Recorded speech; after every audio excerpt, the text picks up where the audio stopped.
Monaco Info, votre journal 100% monégasque. Sans plus tarder, les titres de cette édition. Retour sur la conférence de presse tenue par le ministre des Finances, Jean Castellini, pour évoquer le budget de l'année écoulée. Présentation par le Club de l'Écho de la Monacothèque. Coup de projecteur sur l'Académie musicale de Liesse qui était invitée en principauté à l'occasion des fêtes pascales. Des routes neuves à Monaco grâce aux nouveaux enrobés. Nous ouvrons ce journal avec la conférence de presse qui s'est tenue ce mardi matin au ministère d'État. L'occasion pour le ministre des Finances, Jean Castellini, d'évoquer les chiffres clés de la clôture du budget 2016 et des premiers résultats budgétaires 2017. Nous l'écoutons, il est au micro d'Alexandra Pagny. Encore un bon cru. 2016 se termine par un excédent de l'ordre de 36 millions d'euros. Donc des recettes qui dépassent 1 milliard 250 millions et donc des dépenses qui sont de l'ordre de 1 milliard 215 millions d'euros. Ce qu'il faut retenir de l'exercice 2016, c'est plusieurs choses. Premièrement, c'est la 5e année consécutive d'excédent budgétaire. Donc depuis 2012 et le retour à l'équilibre des finances publiques, les excédents n'ont fait que croître. C'est une bonne chose pour le pays. Ça permet de continuer à investir. Et ça, c'est le deuxième point que j'aimerais souligner, c'est que dans les dépenses, ce sont les dépenses d'équipement, les dépenses d'investissement, les dépenses pour les infrastructures de la principauté qui augmentent beaucoup plus rapidement que les dépenses ordinaires. Et peut-être que ce que j'aimerais souligner, c'est qu'à ce stade, en 2017, donc nous poursuivons sur les bonnes tendances exprimées en 2016, que ce soit au niveau des créations d'entreprises, au niveau des recettes fiscales, au niveau de la fréquentation touristique. 2017 s'annonce également sous les meilleurs auspices. Les échéances, on les connaît année après année, dès le printemps. C'est le retour des premiers calculs et des premières estimations pour le budget primitif de l'année prochaine.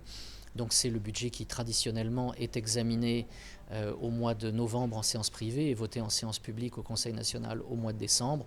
Le budget rectificatif, pour sa part, fait l'objet de premiers éléments donc de modifications avant l'été pour un examen en séance privée en septembre et un vote au Conseil national au mois d'octobre. 2017, oui, est prometteur. On continue sur les bases de 2016. Mais en même temps, et je l'ai également évoqué ce matin avec la presse, il faut réfléchir à la diversification de l'économie monégasque. On ne peut pas uniquement vivre de l'immobilier ou de la TVA immobilière, des droits de mutation, des droits d'enregistrement. Il faut avoir une économie et notamment une industrie qui se réinvente. Et c'est bien cela le sens du projet d'incubateur et d'accélérateur de start-up sur lequel mon département travaille en étroite collaboration, et je les en remercie, avec les équipes de Monaco Télécom. Ce projet donc qui devrait voir le jour à l'automne et qui définira le tissu économique et industriel du Monaco de demain. Vous venez de l'entendre, un incubateur verra bientôt le jour en principauté. Son nom, Monacothèque. Alors, que se cache-t-il derrière ce terme? Le Club de l'Écho avait choisi mardi matin de placer ce sujet au cœur de son nouveau rendez-vous organisé au Monte Carlo Country Club. Sandrine Nègre a assisté à ce rendez-vous pour vous. Monaco Economic Board, SMEG, SBM, Ordre des experts comptables et bien sûr Monaco Télécom entre autres, étaient réunis à l'occasion de ce club de l'écho pour parler de termes qui correspondent bien au tissu monégasque, la performance, la qualité et l'innovation.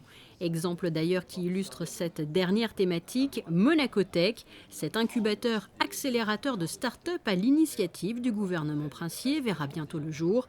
Monacothèque se met en place petit à petit sous la direction du monégasque Fabrice Marquet.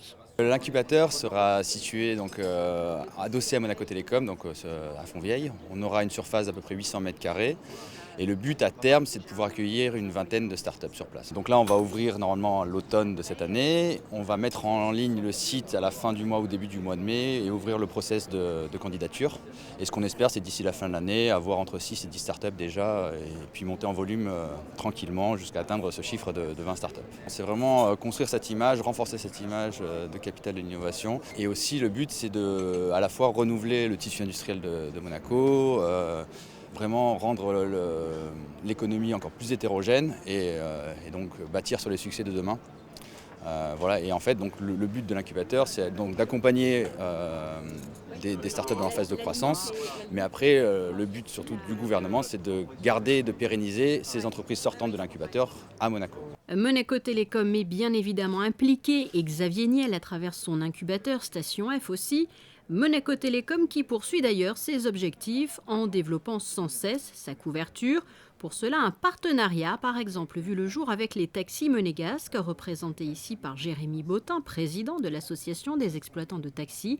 Grâce à eux, des mesures sont collectées chaque jour par Monaco Télécom afin de vérifier le fonctionnement du réseau. Je pense qu'on a renforcé beaucoup, oui, l'aspect technologique de Monaco Télécom et les investissements qu'on peut avoir sur les réseaux. Je pense que même aujourd'hui, l'ambition qu'on a, vraiment, c'est d'être un des meilleurs réseaux au monde, tant sur le mobile que sur le fixe. Je sais que dès qu'on a un problème avec son téléphone, on se dit c'est quand même incroyable, etc., etc. Il est vrai que Monaco est un endroit particulièrement compliqué à couvrir, mais on a énormément investi sur ce réseau depuis plus d'1 an maintenant. Et on commence à atteindre des performances qui sont vraiment bonnes en termes de qualité. Le taux de coupure est extrêmement faible. Tous les tunnels de Monaco sont couverts en 3G et en 4G. On peut véritablement traverser tout Monaco d'un bout à l'autre en passant par tous les tunnels sans que ça coupe. Et puis on a 75% déjà des galeries piétonnes qui sont couvertes et ce sera 100% à la fin de l'année. Et normalement également on vise à peu près 100% des parkings publics en fin d'année qui soient couverts. Et ce club de l'éco se déroulait sur les terres d'un lieu qui innove sans cesse, le Monte Carlo Country Club, dans différents domaines, pour permettre notamment au Monte Carlo Rolex Masters de rester l'un des plus prestigieux tournois. Un tournoi très aimé et toujours défendu par les joueurs, comme l'a indiqué Jean-Paul Samba de la Fédération monégasque de tennis.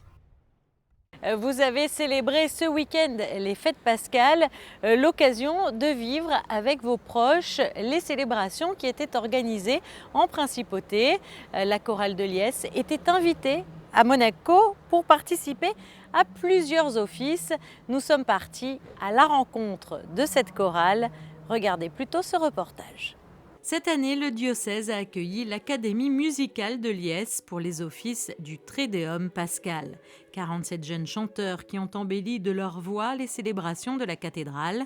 Lors du Jeudi Saint, à quelques minutes de célébrer la messe, le trac était palpable pour ces jeunes choristes peu habitués à participer à de tels événements. La maîtrise d'enfants de Notre-Dame de Liesse, c'est une jeune maîtrise qui a 2 ans et demi, donc extrêmement récente, et qui est née auprès d'un sanctuaire marial à Liesse-Notre-Dame. Alors Liesse-Notre-Dame, c'est tout petit, c'est une petite bourgade de 1200 habitants, mais c'est situé juste à côté de Marchais, où le prince Albert a une propriété, la principauté de Monaco. Et donc c'est comme cela que nous avons entendu des liens d'amitié qui font que nous avons la chance aujourd'hui d'être invités à venir chanter les offices de la Semaine Sainte, ici, en principauté de Monaco. Ils sont ravis parce que pour eux c'est déjà une très belle expérience humaine, culturelle également, de pouvoir découvrir un autre pays, un autre environnement que ce à quoi ils sont habitués. Et c'est également une très belle expérience musicale et spirituelle de pouvoir venir vivre toute la Semaine Sainte dans cette belle cathédrale de Monaco. Après avoir participé au chemin de croix dans la ville vendredi soir, les petits choristes de Liesse ont également chanté avec la maîtrise et les petits chanteurs de Monaco lors de la messe pontificale de Pâques dimanche. Cette maîtrise est installée dans la région des Hauts-de-France, tout proche du château de Marchais, à Liesse. Et le prince Albert avait rendu visite à cette maîtrise pour voir un petit peu leur travail et découvrir leurs locaux. Et a été très séduit par leur implication, la qualité de leur travail. Ils sont très très bons. C'est une maîtrise très très jeune, je crois qu'il y a 2-3 ans, quelque chose comme ça. Et l'idée avait été soulevée de voir de quelle manière est-ce qu'on pouvait collaborer. Alors nous n'avons pas de passage prévu dans dans les Hauts-de-France avant quelques années, mais j'avais tout de suite ouvert la porte en disant que s'ils souhaitaient venir à Monaco un jour, on serait content de les recevoir à la cathédrale. Une semaine sainte qui s'est déroulée sous les meilleurs auspices en principauté, qui a réuni tous les fidèles. Une semaine qui a également permis aux prêtres de renouveler leur engagement sacerdotal. Il s'agit d'un rendez-vous annuel à l'approche des courses automobiles du mois de mai. Les réfections de plusieurs enrobés sont organisées, comme vous allez pouvoir le constater dans ce reportage de Sandrine Nègre et de Sylvain Péroumal. Avant le deuxième Monaco e-Prix du 13 mai et le 75e Grand Prix de Formule 1 le 28, certaines portions de route de la Principauté ont fait l'objet de toutes les attentions. Pour mettre en place ces nouveaux enrobés, rien n'est laissé au hasard.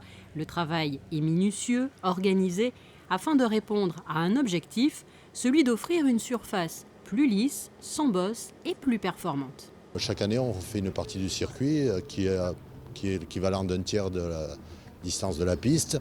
Et donc, cette année, on refait le boulevard Albert Ier, l'avenue des Spéluques.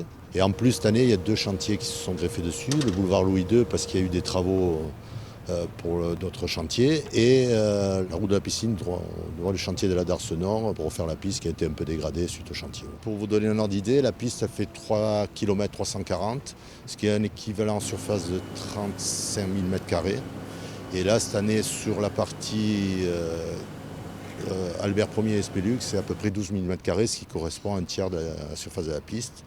Et plus, à peu près 6 800 m² qui vont être fait sur les 2 autres parties qu'on a évoquées au début, soit le boulevard Louis II et la route de la piscine. Alors, la place Saint-Dévote, c'est une autre opération. Il était question on a fait cette année la place Saint-Dévote et on l'a faite en 2 parties. Une partie, on a mis des pavés en pierre, et sur une partie, il a fallu qu'on fasse un revêtement freinant étant donné que c'est l'échappatoire des voitures de course qui arrivent en bout de ligne droite. Et donc, on a mis des pavés auto-freinants. C'est des pavés mosaïques auto-freinants qui réduisent les distances de freinage de 2 fois la distance. La première phase, la balayeuse passe pour nettoyer toute l'avenue. Deuxième phase, on passe la colle, on appelle ça la bouille. C'est une colle pour que l'enrobé colle dessus. Et la troisième phase, donc on passe l'enrobé avec des finisseurs. Il y a beaucoup de chaleur qui se dégage ? L'enrobé sera entre 160 et 180 degrés du véhicule. Il faut savoir qu'à l'issue de la dernière pause, un peu moins d'1 heure suffit pour permettre de rouler à nouveau sur l'asphalte, comme ici sur le boulevard Albert Ier, où se positionnent les voitures de course pour le départ, à quelques mètres à peine d'ailleurs de l'Automobile Club de Monaco. C'est plutôt nous qui insistons pour que la qualité du circuit de Monaco soit avérée. Et en fait, on a besoin de ça pour être pratiquement certifié, même si ça n'est pas le cas. Le circuit de Monaco est connu dans le monde entier. Et la FIA nous fait confiance à tous les niveaux. Mais nous devons, je dirais professionnellement, sérieusement, d'avoir une surface qui soit la plus parfaite possible pour accueillir ces nouveaux modèles, puisque cette année on a changé. Les Formule 1 sont plus basses, plus longues, plus larges, plus lourdes et plus rapide en virage. Donc il faut absolument que le revêtement soit parfait. Et on a demandé au service de l'État de bien vouloir, et à l'État lui-même, de bien vouloir nous aider cette année un petit peu plus que d'habitude en refaisant la totalité du boulevard Albert Ier. Pour nous, ça commence bien en amont de ce soir. C'est-à-dire il y a un gros travail de préparation qui est fait, notamment avec notre client Lado, Voirie, avec Didier Flèche et Bono Cineri, pour phaser, faire les plans de signalisation qui sont très importantes. C'est toute la partie qu'on ne voit pas aujourd'hui, mais qui prend environ 1 mois de préparation, parce qu'on est sur des énormes opérations. Et ensuite, le jour J, aujourd'hui, par exemple, on peut compter, il y a 46 ouvriers, chauffeurs compris. On tourne avec un petit peu moins de 30 camions ce soir, soit des semi-remorques, soit ce qu'on appelle des camions 8x4, et pas moins de 4 finishers, c'est-à-dire c'est les machines qui appliquent les enrobés qu'on verra demain matin au réveil. Pour parvenir à un parfait résultat, les portions de route en question ont été, vous l'imaginez, fermées à la circulation. Sachez qu'au-delà de ces opérations réalisées en avril, la direction de l'aménagement urbain mène régulièrement des campagnes de réfection des enrobés pour permettre à Monaco de disposer de voies urbaines très entretenues. Chaque jour jusqu'à lundi prochain, nous vous faisons vivre le Monte-Carlo Rolex Masters avec Frédéric Hélion et Dominique Poulain. Un magazine spécial sera d'ailleurs diffusé à l'issue de ce journal. Mais en attendant, je vous propose de rejoindre le Monte-Carlo Country Club pour faire le point. La sensation du jour ce mardi, c'est l'élimination de Jo-Wilfried Tsonga dès son entrée en lice ici au Monte-Carlo Rolex Masters. Le numéro 1 français qui faisait son retour sur les cours après un mois d'absence pour cause de paternité est battu par un autre Français issu des qualifications, Adrian Manarino. Une défaite en 3-7 pour Tsonga, 7-6, 2-6, 3-6. Gilles Simon est passé tout près de l'exploit, lui, face à Novak Djokovic.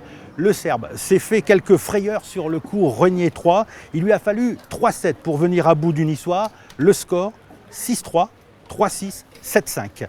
Ça passe en revanche pour Luca Pouille, vainqueur de l'Américain Ryan Harrison en 2-7, 6-2, 6-4.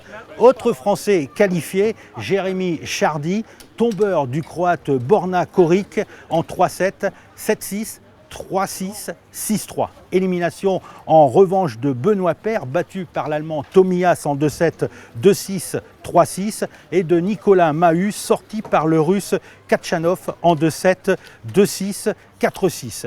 L'exploit du jour est réalisé par la paire monégasque Romain Arneodo, Hugo Nice, une paire victorieuse de la paire espagnole finaliste de l'US Open la saison dernière, une paire composée de Pablo Carreno Busta, Guillermo Garcia Lopez. Les monégasques l'emportent en 2-7, 6-4, 6-3. Le programme de ce mercredi avec l'entrée en lice des principales têtes de série. Rafael Nadal, le tenant du titre, sera opposé au Britannique Kai Edmund. Le numéro 1 mondial Andy Murray affrontera le Luxembourgeois Gilles Muller et Stan Wawrinka jouera contre le Tchèque Jiří Veselý.